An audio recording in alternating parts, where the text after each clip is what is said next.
misperceptions, misinterpretations, those will lead you astray. Those disinformation, the deceptions, and the delusions, all that's going to lead you astray. So focus on the real ones and not on the fake ones. Oh, I hate using that word. I shouldn't have used that word. Sorry about that. Well, well, other people say misinformation, disinformation, and information, 3 parts of the same whole. But at the same time, yes, there is fake news out there, and we are considered alternative news, but I don't even like that anymore because they're taking, people that own the big newspapers, they are controlled because the people that own them are usually a corporate head CEO that has a responsibility to their shareholders. And I was one of those at one time, so corporately I understand that, but I am no longer a corporate head, profit or nonprofit, and I've retired as of December 2017.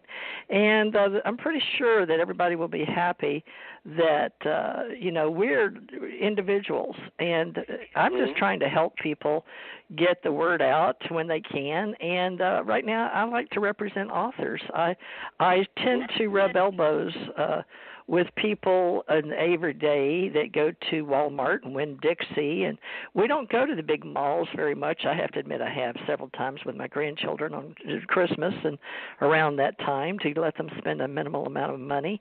$100 doesn't go very far, maybe a pair of jeans, but unless you go to the Gap or something. But truly, this is my gig. So, like me or not, like Bill or not, even Hugh, but God bless Hugh for showing up. And, yes, we talk about an open walk. So we're going to have to be open-minded ourselves and not judge.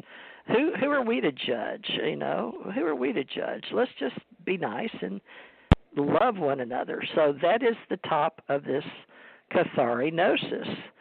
For these people that speak other languages and get bored easy, but say they're American when they don't. They say they never tell anyone they're American when they're overseas. That's like when we were in the military and we couldn't wear our crosses, but yet our priest would give them to us anyway. I didn't have to go on the front lines in battle being a woman. Not that I didn't want to, folks, but back in the day, I went in when they were still training women and saying, we know during World War II we had women in the business, so I could get on my big, what do they call that, the stump, politically speaking, but I am woman, hear me roar. But we're talking about catharinosis, and on our step pyramid, we have love as I don't know that we'd say the cornerstone, but that pyramid has 7 other levels. Does 6 altogether? How many levels of catharinosis did we put together? Your model is one we need to look at. So a total of 7. You want to just mention those? Yeah, I'm sorry that I probably sound a little different right now.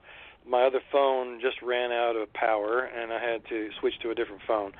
But, this one doesn't have a speaker feature, so I'm having to just speak to you direct with it up against my ear and here and mouth. Anyway, it sounds good, though. Oh, okay, that's fine. I have an echo. Is the echo from my... I don't get it. It must be from yours. Do you have your... Must be my speaker. I'll turn it down. Okay.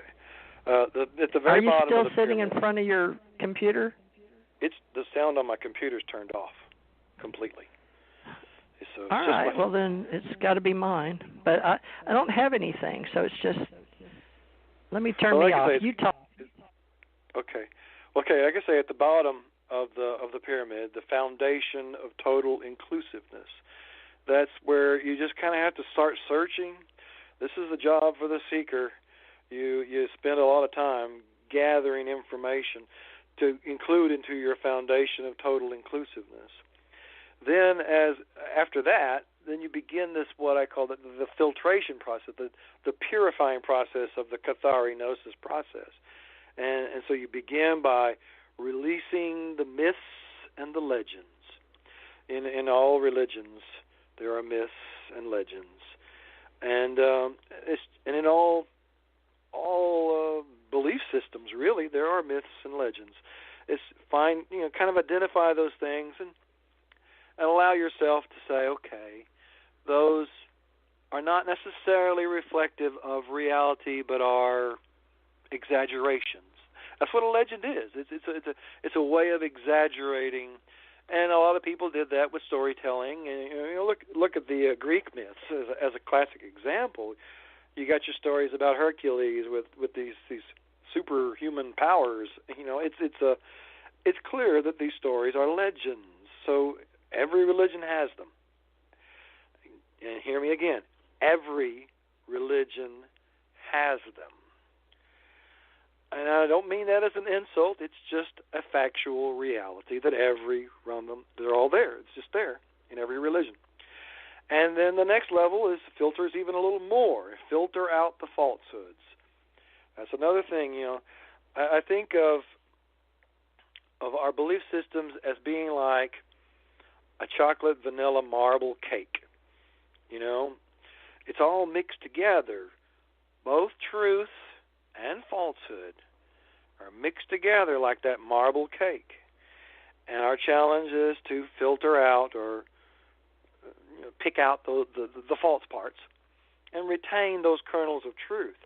So it's a challenge, and not everybody's going to succeed with it. Not everybody's going to filter it quite the same way, but as you go, that's the beauty of catharinosis, is as long as you keep on doing it, then you can eventually get better at it. So filter out the falsehoods.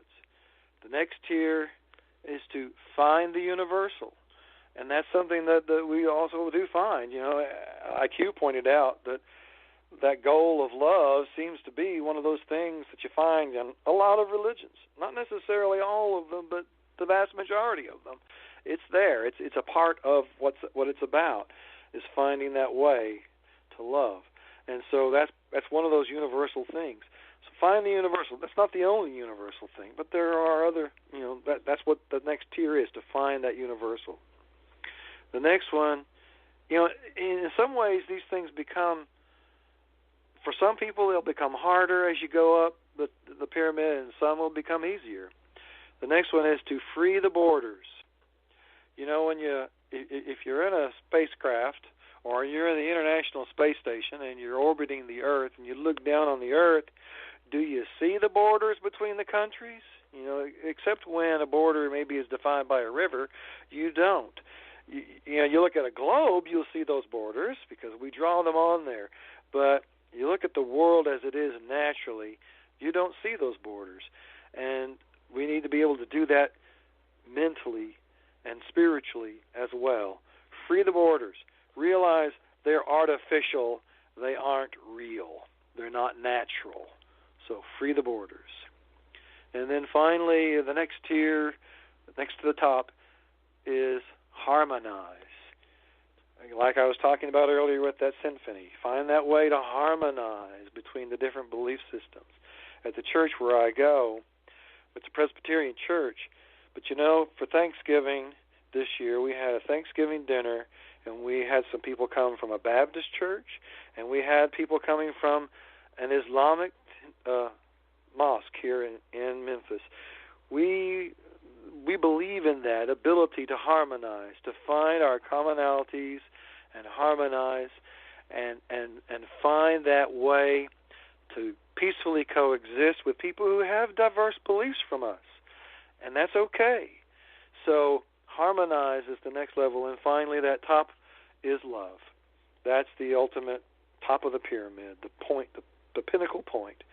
And so if we can do that, if we can start at that foundation of total inclusiveness and work our way up to love, then we can truly comprehend that process of catharinosis. But one thing about catharinosis that I think is important to understand, catharinosis is not the end of the ending result. It is not the end of the process. It is a process, so it's ongoing. You don't just reach that top point and say, "Oh, I've done it. I'm done." No, you're not. Because there's always going to be times when you're going to find something out new, learn something new about a thought about religion or a thought about spirituality, and then you're going to have to go back and stick that in at the bottom and the foundation of total inclusiveness once you've learned that something new, and then work it back up through the process. So it's an ongoing process throughout our entire lives. It never ends, And who knows, after whatever the afterlife might be, it might not even end there. You might still have to continue to learn more. So it's an ongoing process. So don't just think, I've achieved it, I'm there. I don't think I have, even though I've written this book. I know that I've got more to learn. I've got more to work through this filtration process, and I'm fine with that. And it's also why I'm working on a companion book right now, a workbook to go along with this one, and I'm probably going to be doing sequels. So as I learn more, as I gain greater insights through this stuff, I'll start writing about those things too, and I'll continue to write about those things, and there'll be more insights for all of us, and hopefully. And I encourage everyone else to do the same, because it's not just a one man's game. It's not just a one woman's game. It's a game. It's a task really for all of us throughout our lives to purify our spiritual knowledge, to go through catharinosis as a continuous thing. And I think that's about the most I want to say about that. So TJ, you can come back on and we'll continue our discussion, unless you've got some questions. All right. I'm sure Hugh Charlson will support you on your authoring and your groups there in Memphis. And I have no idea why we have feedback. My phone has decided to have an echo. But maybe it's because I got on sense. a different phone. I don't know. I turned the other phone off and had to plug it back in because it was running out of power. But that might be interesting. A factor. I don't know. Yeah.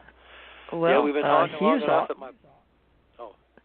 Hugh's what? Okay. Well, let's go ahead and tell Hugh and everybody out there listening. My goodness. I don't know how it's feeding back. Huh. Well, that's good because it's annoying to me. But we're learning again, folks, how to run all of this. There's a lot to do. It does take a little bit of finances, so if you can donate, please do on PayPal. My Gmail is tjmorrisagency@gmail.com if you want to help us with the overhead. And we're going to be putting people on here live and YouTube too, and this will be going to YouTube, although I don't know how it works yet because I'm not doing it. Spreaker's doing it for me. But go ahead, since you don't hear me and I'm hearing me echo. But Bill, go ahead and tell people how to get in touch with you. But Amazon, your book, they can get in ebook or not, and on Kindle, or because I noticed Create Space is going direct to Kindle, and so everybody can get internet books to read on your tablets. But go ahead, tell them how to get your book. The Open Walk is available both as a paperback. It's a larger size paperback, 6x9, and it's also available as a Kindle ebook. And with Kindle, if you're a member of the Kindle Unlimited, it won't cost you anything.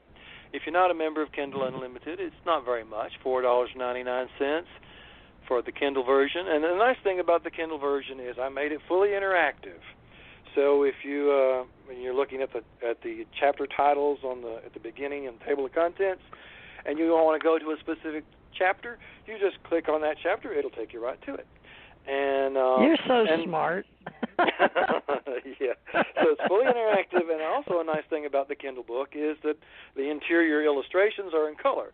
Now, with the main book, the cover is color, of course, but the inside illustrations are black in the print book, black and white, that is.